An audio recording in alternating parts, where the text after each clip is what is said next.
Previously on the Beam Chronicles. If you don't fail-safe Cidney today, I won't rest until you're dead. I'm walking out of my office now to get the failsafe prepared, all right? Tyler Foon's head was being devoured by K-Pack. We left the decapitated body of a madman floating in his own unused ammunition. Howie, he's containable. We just said it. Maybe Foon is supposed to be alive. Prophit thinks that fate wanted him to keep Foon alive. Prophit thinks that Tyler Foon will be a member of Ava. Who set them up so that I was the one equalizing and not being equalized? I did. Well, what the hell gives you that right? Look, I ain't dissenting, but there's a little dissension. Murph, you can't keep secrets from Howie. Tell that to my 12 years of experience doing just that. If I had $1,000 for every time this sort of thing happened, I'd be retired in Maui. Now we know this fly is trouble, and when we find him, we'll handle him. Suddenly, I did not even need my despicable father to remember my sister.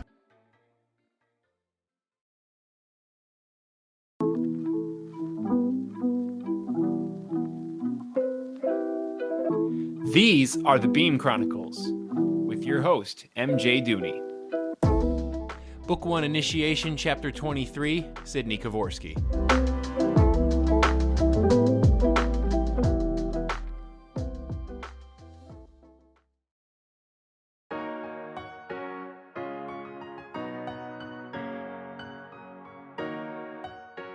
Charlie, Jaxon, and I, after an emotional and lengthy moment together, exited the warehouse in tattered yet victorious fashion. Charlie could scarcely take 3 steps without requesting a brief respite to orient herself, and I suspected she was only still on her feet due to Jaxon holding her up. Jaxon himself was physically the best of us, but mentally the worst. I had just about regained my strength at this point, and had a subdued endoskeleton slung over my shoulders. That said, I would be in no rush to push any more trucks against the titanic cannon blast of Tyler Foon. Conveniently for all 3 of us, he was dead. The evening should have wrapped up with joyous celebration and peaceful relaxation. It should have, but it did not. Foon had ostensibly continued the seepage of stored water in his post-decapitation state, because the street was flooded about 3 inches by the time we made our way toward the location of our clash. Maria met us on the way. She hugged Charlie first, me second, and Jaxon last most passionately. They pressed their foreheads into each other without words and closed their eyes as he continued to softly cry. I thought it to be a sweet gesture, but Charlie clearly did not share my sentiments, as demonstrated by the rolling of her eyes and the discomfort of her expression as she glanced elsewhere. She was never one to celebrate the affections of others, particularly Maria and Jaxon, but this specific display seemed to germinate deeper emotions than disgust within her. Perhaps I was only detecting the lingering effects of overgrouping syndrome. Guys, first of all, fantastic job, like seriously, beautiful work. No matter what happens from here, that was legendary. People are going to be talking about it for years, but, well... What's up, Maria? Don't tell me we have to keep fighting. Jaxon articulated my thoughts exactly. No, I mean, not physically, I guess. Is that Howie? And Murphy? I asked, squinting in the distance at what appeared to be my superiors engaged in an angry discussion around the floating headless body of Tyler Foon. I had not expected either of them to be here. Yeah, that's the thing. Howie showed up a while ago, and then a livid, barely upright Murphy swung by a few minutes later. I guess he... Guys, you know how Howie got the failsafe warmed up for Cidney? He's gonna use it to bring Foon back to life. Impossible. I muttered in disbelief.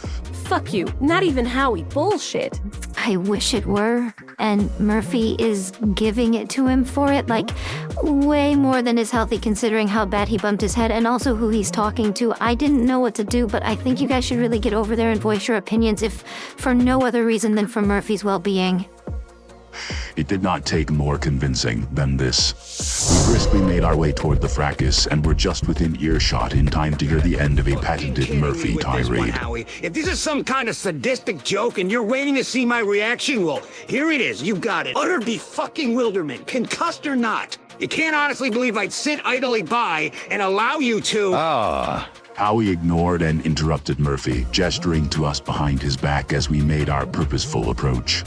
If it isn't the heroes of the day. Oh, yes, you heard me correctly. Heroes. It is a word I truly despise, yet for once I find it absolutely appropriate and perfectly applicable. I had the honor of catching the highlights and Maria filled in the gaps for me. Excellent work, the three of you. Commendable effort all around. Cut the crap, Prophet. Tell them what you're here for. Explain to these kids that the guy who nearly drowned all three of them, the child-murdering psychopath they decapitated to save the world. Tell them how you plan to make sure that guy lives to fight another day. My goodness, Murphy. Aren't you just a feisty little firecracker today? I'll attribute it to the head bomb. Honestly, I've never seen you in a state like this. Howie, he's not serious, is he? Jaxon asked in a voice with such poise and control as I could not match in this situation. You aren't actually going to failsafe Tyler Foon back, are you? Prophet shot Jaxon a bemused smirk. Why? Jaxon, of course he is serious. Foon was alive in the first place as a result of a forecast. The events of today were unfortunate, but that does not mean we are permitted to ignore fortune. Look, Howie, I know it was our decision to keep him alive. Charlie and I were the ones No, who... Jaxon, I must interrupt you there. If anyone made the decision, it was me. Do not revise history to suit your current emotionally compromised whims. I allowed Foon to live. Do not misconstrue for a second that the decision to sustain him was yours. After all, I think today's events are a perfect indication of how poor your decision-making process is. He raised his eyebrows and nodded at the unconscious man draped over my shoulder. I did not understand how he could possibly have known about the fly when we had all worked so diligently to keep it a secret. Jaxon was as well stunned silent by Prophet's subtle implication, but Charlie accepted the baton in his stead, pressing the more impending issues. We can't contain him, Howie. At this point, it's obvious that's twice now he's gotten out. And twice now that we've reapprehended him. This only proves that we can contain him, in fact. Even when the circumstances are outside of our control with Vasquez or this lowly gentleman Sid is carrying, even when they intervene, we still manage to restore order with minimal damage. Minimal damage. He killed one of our most veteran equalizers the last time he got out, and this time, fuck, look around. Oh, grumpy old Murphy. Try to see the bright side. It could have been so much worse. Had Beam not been involved, it surely would have been. Besides, should we as well keep tabs of how many lives he saves and Tanaka's he thwarts over the long run when he becomes an agent of Ava? What? Charlie, Jaxon, and Caraway all shouted it simultaneously. I remained stoic. This information was not news to Murphy and me. Murphy opened his mouth, trying to ignore the bombshell and stay focused on his point, but they would not allow it. The surprise was too intense. That is still on the table. Jaxon spat in disbelief. Of course it is. Howie replied with a light chuckle that did not match the general disposition of the assembly. No. Charlie shook her head violently. No. Never. No. I'll kill him. You can failsafe him 1,000 times, and I'll be standing by the door waiting to kill him again. Charlie, it was your idea in the first place. Yeah, before he fucking broke out twice and fucking tried to kill us. I really don't think I'm overreacting when I say that ship has fucking sailed. My dear. It's long gone. Charlie. It's not even in sight of the harbor anymore. Relax. Honestly, he won't be joining anytime soon, especially if people keep giving him the idea that he can escape. In fact, there's still no guarantee he'll join at all, but perhaps as a reserve member. In case one of you succumbs to injury or something of that nature, we could allow him to step in for a few months on a trial basis, slowly transition into gaining your trust. Maybe, gradually, he could become an honorable, respectable individual. Do not dismiss it so readily. I do. I fucking dismiss it super fucking readily. There's no way, Howie. I won't even consider it. He maintained perfect composure in spite of her venomous ire. Again, I'll reiterate, if it happens at all, it will not be soon. But friends, there is a reason why my forecast declared he must be kept alive. I don't know that reason yet. I'm just operating off the best suggestion I've heard thus far. In time, with the right people surrounding him, Foon may develop into a valuable asset. He may not. There is a chance that Ava is not the destiny he has been called to, but I can see no other fitting purpose for him within our organization. It's not as though he'd make a very practical accountant. He laughed heartily at his own joke, but still nobody else was in much of a laughing mood. You're such an asshole. What was that? Jaxon, speak up, I didn't quite hear you. And we both know you have no issue saying what's on your mind. Jaxon averted his gaze, sneered, but Charlie's teeth were chattering with rage. What he said was that you are such a fucking asshole. But just as his self-satisfied smirk twitched into the semblance of a scowl, Murphy cut her off, spitting with anger, drawing all fire onto himself. Profit even for you. Even for a piece of shit like you, using the failsafe, desecrating its miracle on a murderous scumbag like Foon, even for you, this is horseshit. Tread lightly, old friend. I can only regard so much insubordination and senseless personal attacking as indicative of your head trauma. Eventually, I will stop looking the other way. Yeah, you're real good at that, aren't you? Looking the other way. I still remember Kovorski, even if you've conveniently forgotten. Howie had not ceased smiling throughout this discussion until that moment, when he frowned sternly at Murphy. I considered setting Fly down, picking up Murphy, and running away with him before he said anything else so out of line to incite Prophit's wrath. But in a subversive sort of way, I wanted to see what would come of it. You think this is justified? You think resurrecting a lunatic like Tyler Foon, a guy who's a trip to the beach away from Tanaka, you think all of that's a good idea just because you forecasted it? Sort of? You got some kind of way you can explain this to people? It is not my decision. It is not a matter of prudence. It was the result of a forecast that he lives, and so he must live. There is no further explanation and no debate. Oh, so basically that's how it works then, right? All the stuff about protecting the world, keeping things fair, preserving accountability, it's all a crock of shit. The real story, the real mantra of this place ought to be, listen to Prophit, because listen to Prophit. Understand, Murphy. The revival of Foon means nothing in the face of what Beam represents. If anything, it's a statement for why Beam can function on any plane of fairness at all. Our structure and rules give us guidance and direction, but my visions allow for the wiggle room that is absolutely necessary when the structure crumbles. We would not have Ava, for example, were it not for my forecasts, and without them, we'd be buried 10 times over. There are simply events only preventable by the nature of my all-seeing eye. Amongst them, if you recall, the literal Tanaka. I was impeached on the grounds of insanity when I foretold Tanaka's meltdown almost 13 years ago. I remember. I joined Beam because you forecasted Tanaka. In a world full of scared, disordered maniacs, you were the only one who made a lick of sense, but that's my point. Now you don't. And you can't just expect me to blindly and faithfully follow you down every dark alley because once in a while you say something is going to happen and then it does. And had Congress listened to me in the first place, blindly and faithfully, as I now request of you, 42,159 would be alive right now, amongst them the father of Jaxon Teak. Maria, Charlie, and I shot Jaxon a surprised look as he began to respond to the shocking revelation. I never told you that, Howie. How the hell did you know? No! Murphy growled, extending a finger and glaring at Jaxon. God damn it! Don't engage that. He's deflecting you. It's a tactic. He's already done it twice now. This is what he does when people get close to exposing him. He throws up a random terrific fact to restore his mystery and distract us, derail us from getting him to actually talk about the issue at hand. Don't fall for it. He's a snake. Murphy, I've just about reached my limit with your defiance. How come nobody's ever seen you having a vision before? You just come to us and you say you forecasted something and we have to believe it. Have they ever been wrong? Half the time it's self-fulfilling, you jackass. They're too vague and nondescript to be right or wrong. It's not like with Tanaka, where you knew the time and the place and all the specifics. Now it's just a goddamn carousel, and we're all too terrified to jump off and expose the man hiding behind the curtain. You say, Foon has to live, and then you find a purpose for him 10 years down the road, and boom! Prophecy fulfilled. What a mystic. How enchanting. It's all a sham. You really think nobody can see it? You really think we're that brainwashed and not just too scared of what you'll do now that you have all the power in the world? Oh, I ain't dissenting, but there's a little dissension.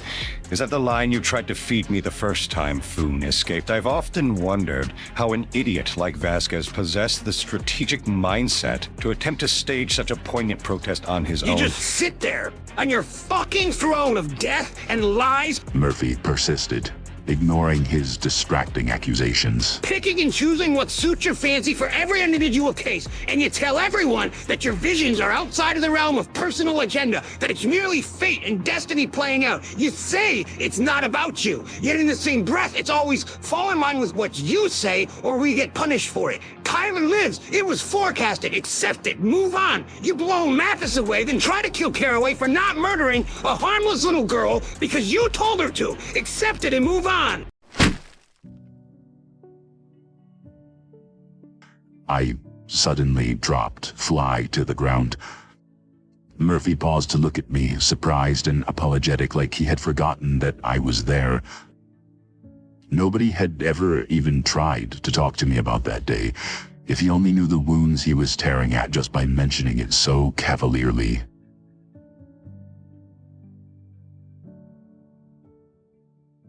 Prophit seized the moment of silence, speaking barely above a whisper at first. This discussion is over. Do you understand me? For your own good, Murphy, I refuse to listen to another second of it. If you say one more word, one single more word, doubting my ability to maintain the order Beam represents or the validity of my precognition, I promise you, you will regret it. I will stop considering your tirade as the ramblings of a concussed, senile, useless old man, and start considering it as the rebel-rousing propaganda of a mutinous traitor, prompting a full investigation into your entire League of Equalizers and any dirty laundry you may have helped them keep unaired. And every single one of them will stand trial for your treachery until the entire house is perfectly clean. I will bleach the stench of disloyalty out of your putrid department while you sit there and watch them hang if you say one more goddamn word. Are we clear? Murphy sucked his lips into his mouth and nodded solemnly, thinking of all of his Equalizer children and the things he had helped them to bury. How he had finally found the distracting fact we had wrongfully assumed escaped his omniscience with the correct amount of pith and shock to shut Murphy up. It seemed our old adage was correct. You truly could not keep secrets from Howard Prophit. You are my friend, Murphy. Howie reminded him after an intense stare down. And I know at times Beam's dogma is a difficult one to uphold, but I do not care if you agree with my methodology. I do not even care if you foolishly think my claims to precognition are fallacious, in spite of all evidence to the contrary. If it seems dichotomous to you, who I choose to live and die, understand that there is more at play here than what appears on the surface, and that you are ignorant to these details is a testament to my commitment to keeping my friend protected. I know, Howie. I'm sorry. I don't even know where all that came from. Murphy shamefully retreated from the confidence of his platform. It was difficult to even look at him as he groveled back into Prophit's good graces, succumbing to all of his threats. I looked instead at the ground, uninteresting as it was, because I did not think Murphy wanted me to watch. Guess that just bumped my head harder than I thought at first. Started spewing out some of Vasquez's old vendetta. I don't know what came over me. It is forgotten, Murphy. Howie smiled, the hellfire of his eyes extinguished entirely. Forgotten and forgiven. Today was a trying day, and I think we would all do well to finish sweeping up the mess and get on with life, and that includes Foon. Cidney, if you would put him as well as our other anomaly into this truck.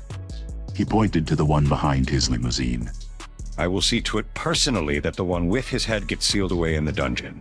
Meanwhile, I am off to the failsafe to handle Foon. Exquisite work today, my friends. Really, a marvelous job well done. Why don't you all make sure Murphy gets back to his apartment safely? I'm worried about him. After that, take the week off. All 5 of you. And let Phil know as well. You've certainly earned it. And with that, he left.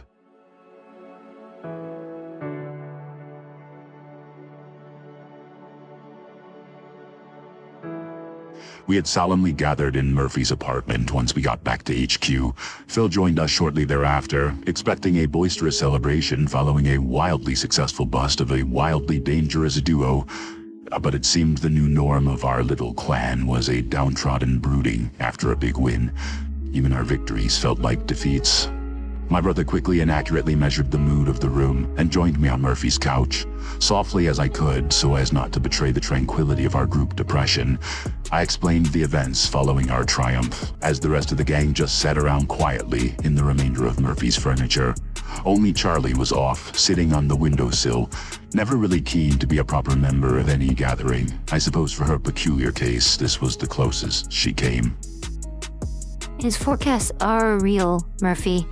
Maria quickly remarked when I had finished detailing the day's events to Phil. And honestly, he can't go against them even if he wanted to. I know they're real. I've known Howie a hell of a lot longer than the rest of you, all right? Then you know he would never make them up or lie about them either. The old Howie wouldn't have these days. I'm not so sure. She adamantly shook her head. Trust me, he can't use his precognition to get his way. That's the rule, the only rule, even if he tries, and I've seen him try. It never works out. It's scarier like this anyway. Charlie did not look away from whatever she was watching out the window. I estimated it to be nothing, and that she was only doing it to maintain an air of mysterious apathy. Like if he really can see the future and really has to follow his visions, but then does whatever he wants around them and in spite of them, like God himself is driving him toward a higher purpose and he still just takes what he wants in the meanwhile. That's the terrifying part. Nobody actually doubts that he's precognitive. I know we've never actually seen him performing the forecasting process, but he's led us right to the start of things 1,000 times. Even Jaxon and I were the product of forecast, and he told us where and when Foon was coming the day we met him. Dead on. The mission ended with Tyler alive, as it apparently had to because it was a forecast. The process works, at least up to that point, with Howie as nothing more than a messenger, a catalyst, and a player. But then, assuming it really is all destiny, who's to say Foon wasn't only supposed to be alive for the fight today and whatever the hell lesson we learned from it? Maybe that was Foon's higher purpose, drawing out Fly to remedy Jackson's dumb mistakes. Hell, maybe Foon's entire purpose was letting Cidney out. Maybe now the destiny part is over and Foon could die. But Prophit steps in, takes on his more preferred puppet master role, and hides behind the forecast to say he has to stay alive just because he wants him to. But that's what I'm saying, Charlie. He can't hide behind the forecast to get what he wants. He can't lie about it. He's too afraid of the consequences. It's not technically lying, Caraway. It's not technically using the forecast to get his way. That's the real sticky part. He steps aside and lets fate play out, yeah, but then jumps in as orchestrator the absolute second he can. Where does the actual fate end and Howie's manipulation begin? Because only Howie can make that distinction, unless he lets us in on all the details, and he won't. So he knows and we don't. It's essentially blind faith in a guy we all hate, and increasingly seeming closer and closer to him just taking whatever he wants whenever he wants. Why does he even want Foon alive? Like, what does he gain from it? Jesus, buckets of stuff. Power from one, assuming he can ever get Foon under control. Fear, motivation for us. Like, if any of us fuck up, Foon will fill in and wreck things, so we'll all stay in line just to keep him in reserves. Hell, it's Howie. Maybe he's just trying to prove he can do whatever the hell he wants to us and himself, just asserting dominance. It's the Kovorski bust all over again. The stillness returned to the room at the mention of my father's name. Phil did not allow this silence to last very long. All right, no. You know what? This is the last time. We're not gonna do the thing where somebody says, Kovorski bust, and then 4 people look all melancholy while Jaxon and I scratch our head and wonder what the hell is going on. I've been at Beam going on 3 years now, and I'm the head of a department. He's my father. I'm at least tangentially involved. Whatever the hell happened, I think it's been long enough for me to hear it. Somebody, please, I'm begging you, I'm starving for context. Just tell me the story. Please. For a moment, it seemed the whole room was ignoring Phil, in spite of his desperate plea. I considered briefly enlightening him on my part in the story, though I did not think it would grant him this context. But Maria spoke before I could. You tell it, Murph. Maria, I couldn't. It's your story. I sure as hell don't want it. Besides, you can tell it best with all the history. It puts it into good perspective. You sure about this? I know it's a tough memory to relive. You were at gunpoint. No, Phil's right. We're a family. Jaxon and he deserve to know the whole story. Murphy leaned forward and rubbed his mustache. All right, well, I guess here goes then.